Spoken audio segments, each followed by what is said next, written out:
my mother's never going to change.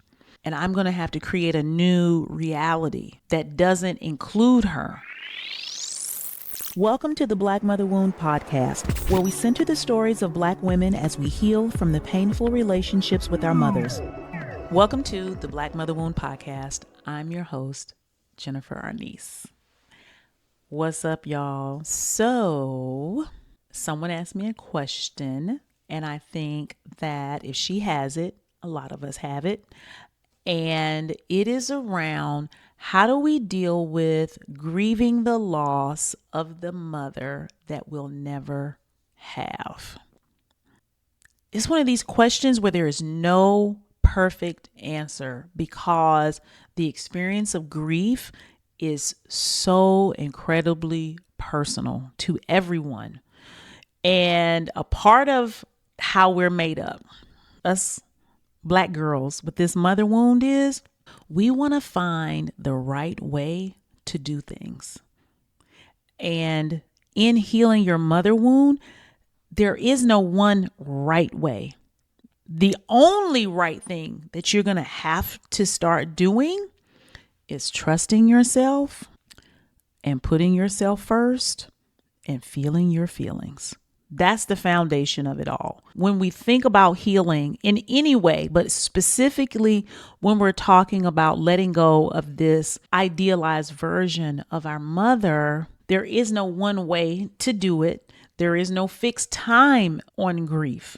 Like, well, if I do that for 90 days, then I'll be over and I can go back to my life. No, ma'am. That's not what this is. I can't tell you how long it is going to last. The grief, the ache. This is your mother, right? But I can say the grieving process is like a birthing ground for something else to come. So I want you to hold on to that as we enter into this conversation, that grief creates a birthplace for something. And you will need to hold on to that when you're in that grieving process. And even if you are looking for it for the rest of your life, it's worth looking for, because you will find other gems along the way. So what does grieving the mother that you'll never have look like? It is the hardest pill you're ever going to swallow. It is the acceptance that I was treated poorly, I was neglected, I was abused, someone didn't value me in the way they should have. It means that realizing that someone had a responsibility to me and they did not do right by me. They were irresponsible with me, whether it's physically, mentally, emotionally, spiritually. They were irresponsible with me. They had an obligation to care for me in a way that I knew my intrinsic value and that I felt safe. And they didn't do that, and they're never going to do it. All of those things are never going to happen at the hands of this person. That realization hurts, because it sends us into this, well, who am I then? Who am I to have a mother that doesn't love me in a way that I need to be loved? And the first place we go is that I must be broken. But grieving the idealized mother, if we do it in a healthy way, we don't go to, I must be broken, because that's a shame response. We go to, it is about her, it's not about me. And that takes time. So the grief is just the letting go. It is the idea that you have thought about, that you have wanted, that you have worked on.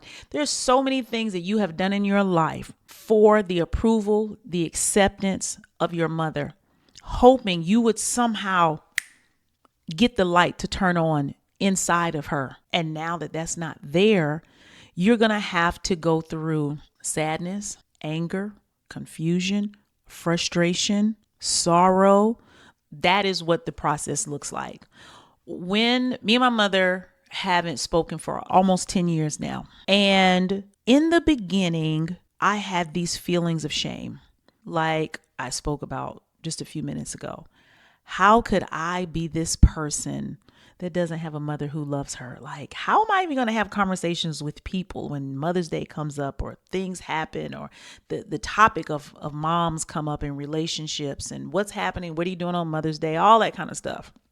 So grieving for me was grieving that loss, but it meant supporting myself. That's what it meant. If I'm the one who experienced a loss, so if you had a friend and they experienced a great loss, how would you show up for them? You would ask them what they need. If they're crying, if they're angry, if they want to vent, you're there to listen. They might not want to cook. You bring them some food. You want to make them laugh. Sometimes you might want to distract them from that so they can have a moment of peace. That's what grieving was for me, because I was already in the healing work, but really understanding, oh, my mother's never going to change. And I'm going to have to create a new reality that doesn't include her, because I've come to know I cannot have that behavior in my life. So grieving means showing up for yourself. It meant me laying in bed a lot, alone. And you know what? And I don't know if I was necessarily like crying or boo-hooing, but it was just like a loss. It was like I was in a daze. Like I really couldn't believe it. But I also say this, grieving the loss of the idealized mother also takes a lot of pressure off of you. I think that was a big thing. And I don't talk about that a lot because I kind of feel bad. Like people already say I'm mean, right? And I'm heartless and cold-blooded and all these kinds of things. That's just, y'all already know how that goes. So, but it does make me kind of like not talk about that part, because it's like, but don't you love your mother? I do love my mother, but it was so much work trying to get her to love me the way I needed to be loved, to get her to see me, accept me, support me. It was so much work trying to get her to change. And when I stopped, I had all this time for myself. I could finally put that focus on me. Finally, that's when I really realized, like, oh shit, I have been doing all these things for the wrong reasons. That's why my life is so chaotic, because I'm trying to appease to her and appeal to her. You have this like wandering. It's almost like you become an orphan, but with becoming an orphan, there can also be freedom. Y'all know Jada Pinkett Smith and her mom, right? They have the red table. So I think it was their very first red table talk. They were talking about, the relationship between mothers and daughters. And I think Willow was on. And her mom was talking about how she still feels so much guilt because she was on crack. I think she was an alcoholic, and she wasn't there for Jada when she was young. And Jada was like, I need you to understand that I forgive you. That is not something that I look at as an issue between us or in my life, right? And the mother was like, well, I just, I should have been there, and it still haunts me, and I'm still trying to make up for it. And what Jada said, I so related to. She said, because you were off doing your thing, I did not have to worry about you being in my way of living my dreams. I did not ever have someone say, you can't do it. You're not good enough. You need to think smaller. Who are you to want to go to New York or LA or be on Broadway or be an actress? Like, she didn't have that encumbrance. And she was like, so that in a way was a real gift to me, because I was allowed to believe in myself. And I was like, damn, that's deep.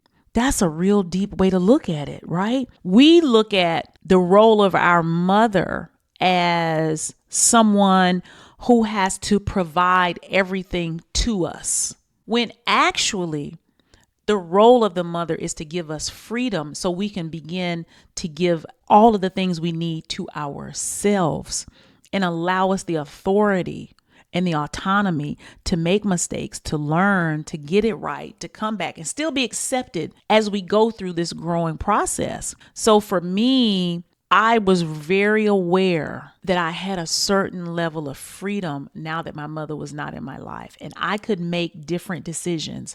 I could believe in myself in different ways. I didn't have to have conversations where I didn't tell her about good things that were happening to me, because when I would do that, she would dismantle them and then she would make it all about herself. I didn't have to worry about doing that anymore. And that was a huge relief for me. So I think perspective goes a long way. And the grieving process, I will say if you're having a hard time, then focus on what people who have experienced the death of a loved one, that grieving process. And there are stages to grief and allowing yourself to go through those. But I don't want you to look at yourself as a victim.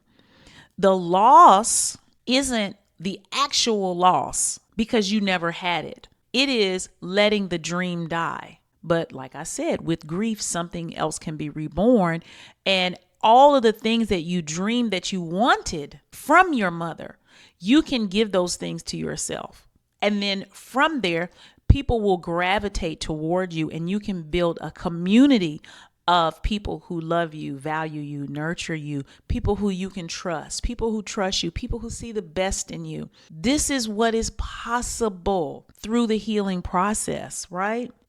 Now, how does forgiveness play into grieving the mother that we'll never have? If you all have listened, I'm not big on forgiveness. And I know that sounds hard. And it doesn't mean I'm big on holding a grudge.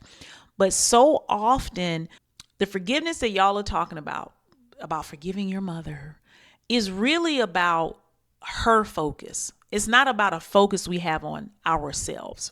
It's about how do we let go of it and still maintain some relationship with her. Forgiveness in its truest form is knowing that something could have never been any different and that what we believed was never true. So we hoodwinked ourselves. We manipulated ourselves into believing something. If it's true forgiveness, it has nothing to do with the other person. And it's about really coming to terms with knowing it never could have been any other way but this. And when you know something could never be another way, you're free. There's no more suffering because all of your suffering in life comes from you wanting something to be different than what it is because you think your happiness is in what someone else does, who someone else is, what someone else gives you. You're always going to be in suffering if you're dependent. That's conditional. But true forgiveness is like, it always was this way. And I'm so much lighter. I'm so much freer. It's so much more peaceful to know that this is true because when you lie to yourself a long time, it kind of makes you feel like you're crazy and you really are because you're lying to yourself over and over again.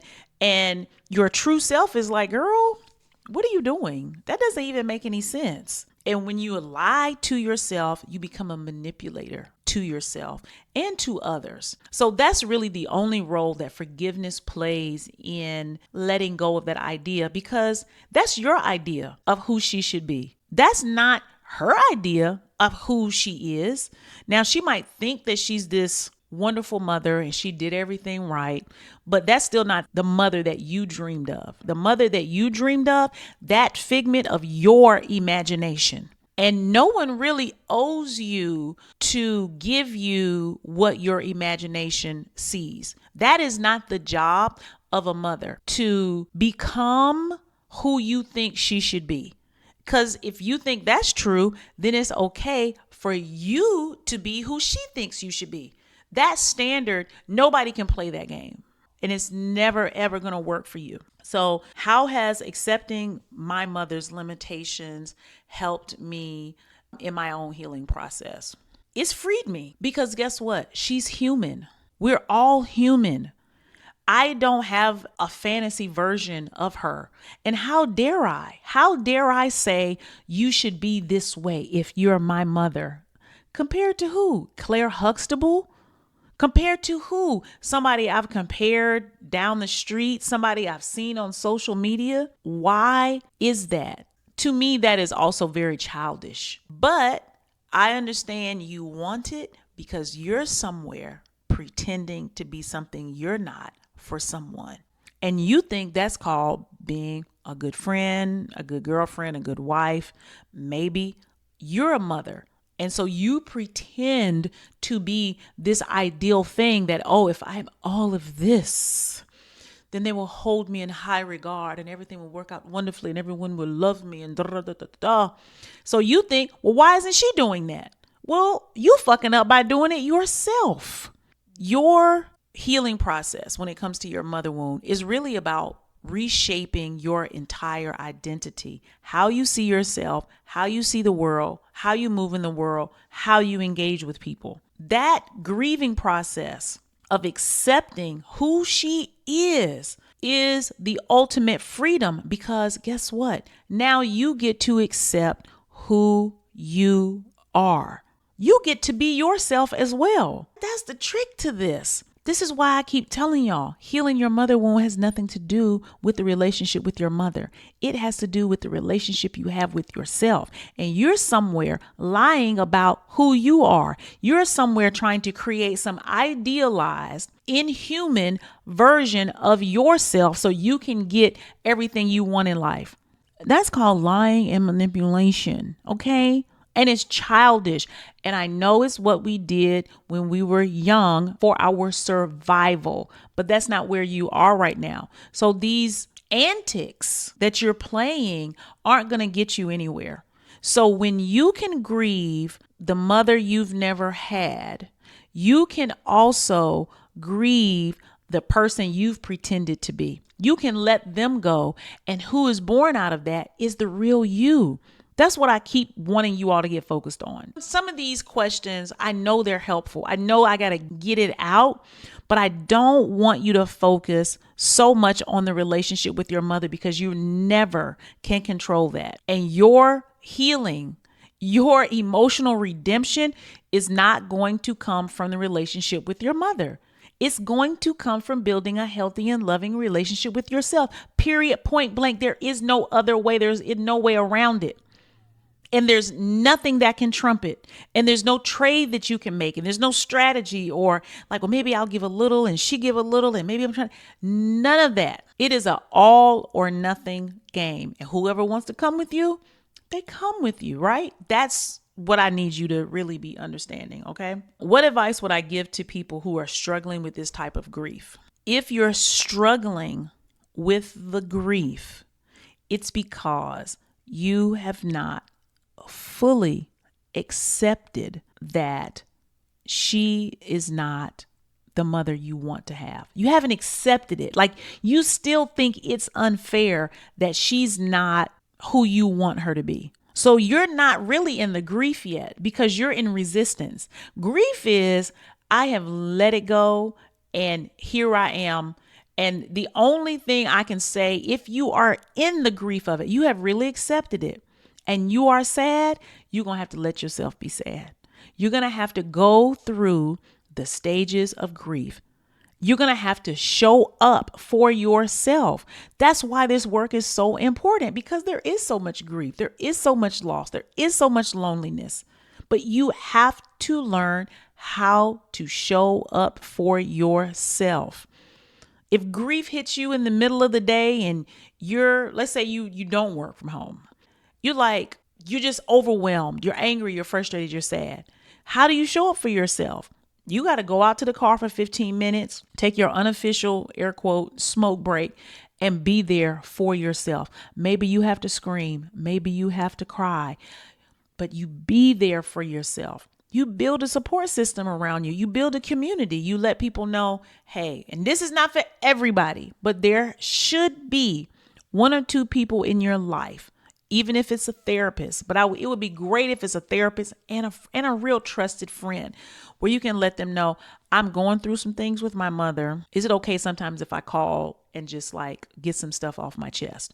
Or is it okay if we do some things so I can distract myself from this whole painful process? So maybe we go to the park, we have a picnic, we go out to eat, we watch a movie, we do something fun, we take a hike. That's how you show up for yourself. That is what reparenting is. To really move through the grieving process of something so personal, you're going to have to become your caregiver because you're the person who is left.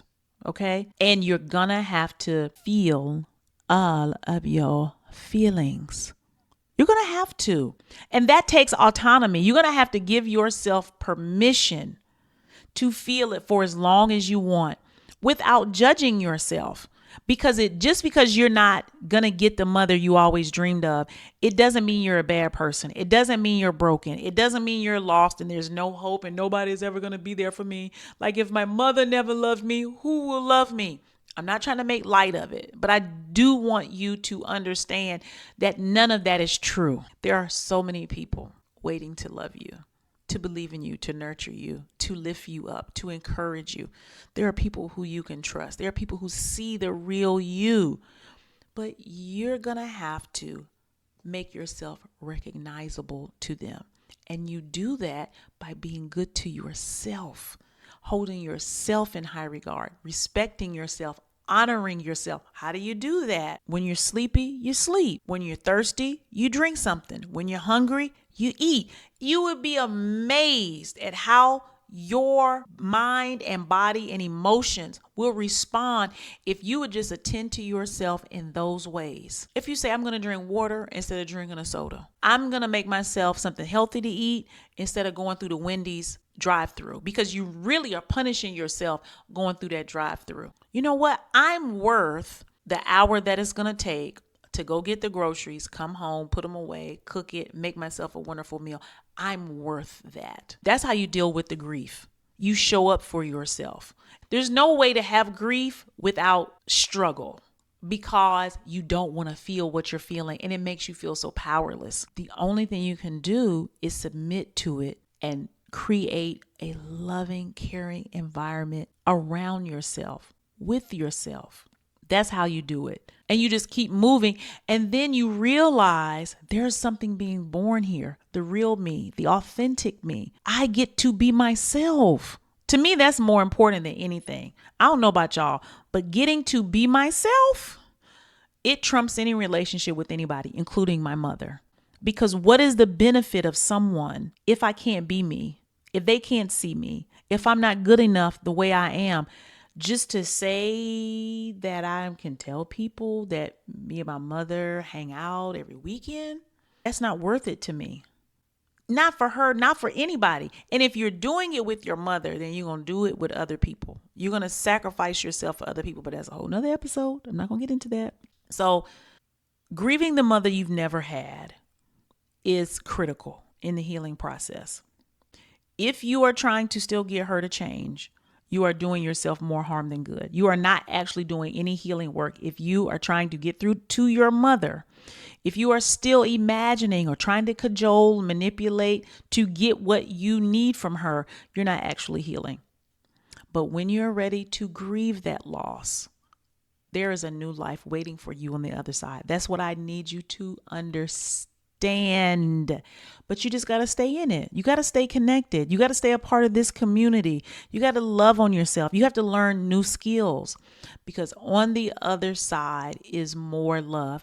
And I'm not saying that all of those things replace your mother. There still may be sadness. You still might think about, wow, it would be nice to talk to her about this. It would have been nice to, you see something. Like sometimes I'll see something at a grocery store or cook something, and I'd be like, oh, she would have loved this. But instead of feeling sad, it's almost like it brings up a happy memory for me. Like, you know what? There were times where we laughed, and I have those things. I get to keep them. I don't need to recreate them and keep having them. What I had, it actually was good enough because it's all I had, and I'm okay with that. That's what grief has allowed me to do, going through that process, right? That's what healing does. So that's all I got for y'all today. Think about this. Be easy with yourself. Be honest with yourself. This is not easy work. We are really all in this together. Thank you for being here. I love you dearly. Please, if you enjoy this content, if you enjoy this episode in this podcast, comment. Please leave a comment. Please rate the podcast. It goes a long way. If you are just listening to the audio, head over to YouTube, Jennifer Arnice, because guess what? This is now also a video podcast, and you can see me and hear me. I love it. So subscribe, comment, like, and share over there as well. And I'll see you guys next week.